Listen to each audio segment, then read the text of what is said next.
Le vent souffle doucement sur les champs de Mons, emportant avec lui les murmures d'un passé oublié. Nous sommes en août 1914 et la Première Guerre mondiale vient de plonger l'Europe dans le chaos. Mais ici, dans cette petite ville belge, quelque chose d'étrange s'apprête à se produire.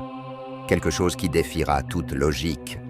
Les soldats britanniques, épuisés par les combats contre les forces allemandes, se retranchent dans l'obscurité. La nuit est épaisse, le silence pesant. Soudain, un frisson parcourt les rangs. Un homme, un archer, apparaît comme surgi d'un autre temps. Vêtu d'une armure médiévale, son arc à la main, il se tient immobile devant eux. Son regard est vide, comme perdu dans un lointain invisible. Les soldats se figent. Est-ce une hallucination collective, une folie née de la fatigue et de la peur? Pourtant, l'étrange archer lève son arc. Une flèche est décochée dans les ténèbres. Un cri allemand retentit au loin, puis un autre. Les assaillants reculent, paniqués. Qui les frappe? Les Britanniques n'ont pas tiré. L'archer, lui, reste silencieux. Flèche après flèche, il décime l'ennemi, comme guidé par une force invisible. Puis, au petit matin, alors que les Allemands battent en retraite, l'étrange soldat s'évanouit dans la brume, sans un mot, sans une trace. Les survivants racontent l'histoire. Certains parlent de Saint-Georges, patron des soldats.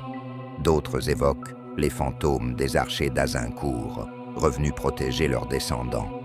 Les Allemands, eux, rapportent avoir été attaqués par des silhouettes spectrales, des flèches tombant du ciel comme une malédiction divine. Mais la vérité, peut-être, est encore plus troublante, car des siècles plus tôt, sur ces mêmes terres, une bataille médiévale fit rage. Des archers y périrent, jurant de protéger ces terres à jamais. Leurs âmes, liées à ce sol par le sang et la promesse, auraient-elles répondu à l'appel du désespoir? Aujourd'hui, les champs de Mons sont silencieux. Mais par les nuits de grands brouillards, certains jurent avoir aperçu une silhouette, arc à la main, veillant sur les vivants. Est-ce une légende, une illusion, ou le dernier serment d'un soldat qui refuse de mourir?